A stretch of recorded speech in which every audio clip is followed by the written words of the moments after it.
Alam mo ba kung ano pinakamasayang balita sa langit? Kapag merong isang tao na nagsisi at tumanggap sa Panginoong Hesukristo. Sabi ng Luke 15 verse 7, I tell you, in the same way there will be more joy in heaven over one sinner who repents than over 99 righteous people who have no need of repentance. Nagdiwang ang buong kalangitan sa iyong personal na kaligtasan. Oo, ikaw mismo. At kung ang langit ay nagdiriwang kapag may naliligtas, dapat ganun din ang puso ng simbahan. Ito ay nagbibigay ng lubos na kasiyahan sa Diyos. Ito po ang pag-uusapan natin ngayon sa ating pag-aaral, Evangelism Made Simple. Simpleng gabay para sa mga mananampalataya. Samahan niyo po ako. Bago po tayo magsimula, nais ko po kayong invite na panoorin niyo po itong buong series na ito, itong missions class sa ating YouTube playlist. Makakatulong po ito sa inyo at sa inyong church kung paano niyo ma-train yung mga tao in sharing the good news of Jesus Christ. There are 3 forms of evangelism. Number 1 is personal evangelism, sharing the gospel one-on-one with a person. Magandang example dyan si Jesus tsaka si Nicodemus.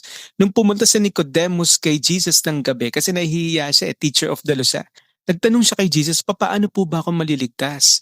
And Jesus answered him, truly, truly, I say to you, unless one is born again, he cannot see the kingdom of God. Mabilis at personal na conversation with a person. Hindi siya nagsalita sa maraming tao, personal niyang sinagot ang mga tanong ni Nicodemus at pinaliwanag ang kaligtasan sa taong ito. Ang pangalawang form ng evangelism ay tinatawag nating relational evangelism, sharing the gospel through building relationships and influence over time. Nagbi-build ka ng relationship, nagbi-build ka ng trust. At mas solid ito kasi mas nagiging receptive o nakikinig ang tao kapag meron ka talagang relationship sa kanya. Sa sinasabi mo sa kanya, mas nagtitiwala siya sa iyo. Ang maganda pa doon, pwede mo siyang ma-follow up. Magandang example dyan ay si Andrew nung in-invite niya si Peter papunta kay Jesus. Andrew was a disciple of John the Baptist. Tapos nung nasaksihan nila si Jesus Christ, si Andrew ay sumunod sa Panginoon at sinabi niya sa kanyang kapatid na si Peter, come and see. Sumama ka sa akin, makikita mo kung sino ang Messiah. Dito nga naganapin sa John chapter 1 verse 41 to 42. The first thing that Andrew did was to find his brother Simon and tell him, we have found the Messiah, and he brought him to Jesus. And Jesus looked at him and said, you are Simon, son of John. You will be called Cephas. Ito yung initial meeting ni Jesus tsaka ni Peter. Pero bumalik pa rin sila sa pangingisda.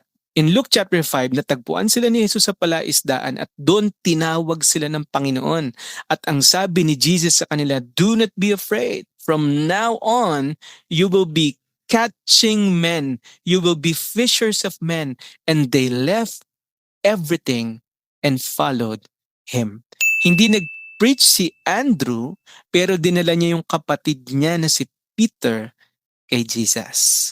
So dito makikita natin that it's either mag-build ka muna ng relationship o di kaya gamitin mo na yung mga relationships na meron ka para magdala ng tao sa Panginoon. Mga kapatid, sobrang powerful ng invitation. Marami sa mga members natin sa church, marami sa ating mga naligtas dahil meron tayong kaibigan at kapamilya na nag-imbita sa atin sa isang simbahan, sa isang event at nakapakinig tayo ng salita ng Panginoon. Relational evangelism is very powerful. Yung pangatlong form of evangelism is public evangelism, proclaiming the gospel to a crowd or a group of people. Tignan natin yung ginawa ni Apostle Paul sa Greece. Sabi niya sa Acts 17 verse 22 to 25. Paul then stood up in the meeting of the Areopagus and said, public place yung Areopagus na yan, people of Athens, I see that in every way you are very religious. For as I walk around and look carefully at your objects of worship, I even found an altar with this inscription, to an unknown God. Ang galing ni Paul dito, ginagawa niya, kinoconnect niya muna yung paniniwala ng mga tao sa Greece during that time. Tapos meron pa siyang nakitang Diyos-Diyosa nila na nakalagay, to an unknown God. Grabe no, napaka-strategic mag-isip nito ni Paul. So you are ignorant of the very thing you worship. And this is what I am going to proclaim to you. Tapos bigla niyang pinasok to. The God who made the world and everything in it is the Lord of heaven and earth and does not live in temples built by human hands. He is not served by human hands as if he needed anything. Rather, he himself gives everyone life and breath and everything else. So kinumpara ngayon ni Paul yung kultura ng paniniwala nila sa mga Diyos-Diyosa nila at yung tunay na Diyos, kung sino ba siya, na siya ang gumawa ng lahat ng ito, na siya pa yung nagbibigay sa tao. Grabe yung ginawa ni Apostle Paul dito. Napakaraming tao ang nakakilala sa Panginoon. Naiintindihan natin na hindi lahat gifted pagdating sa pagsasalita sa maraming tao. Merong mga tao na talagang nilagay ng Diyos para dyan. Pero kung hindi ka man dyan nilagay ng Panginoon, you can share your faith to the people around you, Rich. Kasi hindi mahalaga kung gaano karami. Ang mahalaga, may naaabot kang tao kay Kristo. Sa pag-share mo ng gospel, meron lang tayong tatlong framework na dapat tandaan. Number 1 is yung God's love. Number 2 is yung man's sin. Number 3 is salvation through Christ. Ang pag-ibig ng Diyos, ang kasalanan ng tao, at ang kaligtasan mula kay Kristo. Yung bawat pag-share ng gospel na ginagawa natin, umiikot lang dito. Una, God's love. Mahal ka ng Diyos, may purpose siya sa buhay mo. Pero dahil sa kasalanan, napahiwalay tayo sa Kanya. Ang kabera ng kasalanan ay kamatayan.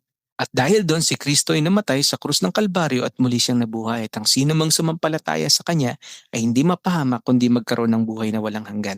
Laging umiikot sa tatlong ito yung pag-share natin ng mensahe ng ginawa ng Panginoon sa mga tao. Alam mo ba na pwede kang mag-share ng gospel using one verse? For example, yung Romans 6:23. Una, i-present po muna sa tao yung pagmamahal ng Diyos. Mahal ka ng Diyos, may purpose siya sa buhay mo, pero meron tayong problema, hindi tayo perpekto. Nagkasala tayo at ang kabayaran ng ating kasalanan ay kamatayan. Sinare mo na yung Romans 6:23.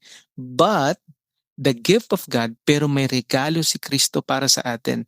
Yun yung salvation through Christ. At kung ikaw ay sasampalataya sa Kanya, ikaw ay gagawing anak ng Panginoon. Ikaw ay maliligtas mula sa iyong kasalanan.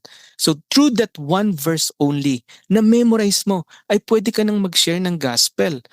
3 verses. John 3:16, Romans 3:23, John 1:12. Gamitin mo lang tong framework na ito. Pagmamahal ng Diyos. Alam ba, mahal ka ng Diyos? Sabi ng John 3:16, for God so loved the world.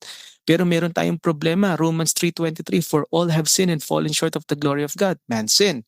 Tapos sabi ng John 1:12, ang sino mang tatanggap at sumampalataya sa Panginoong Hesus ay bibigyan ng karapatan na maging anak ng Diyos, salvation through Christ. So sa tatlong talata lang na yun, pwede mo nang i-share yung magandang balita kahit anong verses, basta yung concept ng God's love, man's sin, and way of salvation, nandun. Pwede mo rin gamitin yung 5 verses evangelism or more. Pwede mo gamitin yung Romans Road, yung video na ginawa natin nakaraan. 'Di ba? Yung sin, Romans 3:23. Death, Romans 6:23. Love, John 3:16. Confess, Romans 10:9. And call, Romans 10:13. For whosoever shall call upon the name of the Lord shall be saved. Those concept revolves around these 3 concepts. Pagmamahal ng Diyos, kasalanan ng tao, kaligtasan sa pamagitan ni Kristo.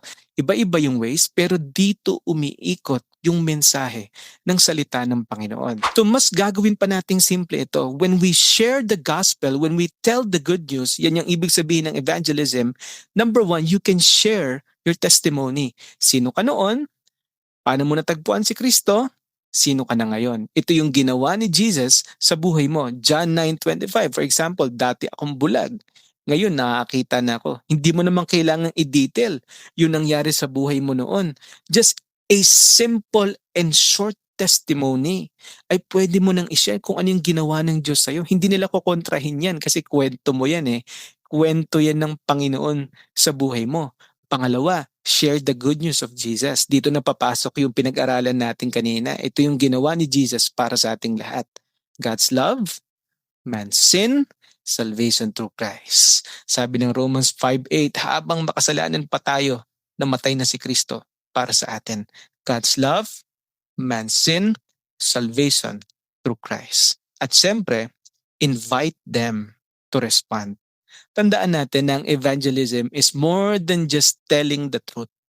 'Di ba? Nais din ng Panginoon na talagang magkaroon sila ng respond pag narinig nila ang katotohanan. Handa ka bang tanggapin si Jesus? Pero minsan may mga pagkakataon na hindi natin dapat madaliin yung respond ng isang tao. 'Di ba? Nararamdaman mo yan eh. Nakikita mo yan pag alam mong hindi pa panahon. Pero sa mga ganong moment, ang importante ay nakapag-share at nakapagtanim ka sa kanila. Share your testimony. Share the good news of Jesus, God's love, man's sin, salvation through Christ. Invite them to respond. Itong tatlong bagay nito ang magandang balita na ginawa ng Panginoon sa buhay mo at ginawa ni Kristo para sa lahat ng tao. Ang challenge ko sa iyo ngayon, someone shared the gospel to you. Now, it's your turn. Tandaan natin mga kapatid, na kapag mag-share din tayo ng gospel, hindi lang tayo basta nagbabahagi. It's a spiritual warfare. Kasi celebration yan sa langit kapag may tumanggap. Ibig sabihin, hindi rin yan masaya para sa mga kaaway. Kaya it's very important that you pray, you ask strength, you ask wisdom, be sensitive to the leading of the Holy Spirit kapag ikaw ay nagbabahagi ng salita ng Panginoon. Hindi tayo ang nagliligtas, tayo ang tagapagbahagi. God bless po sa bawat isa, and may this lesson be a blessing and challenge to all of you.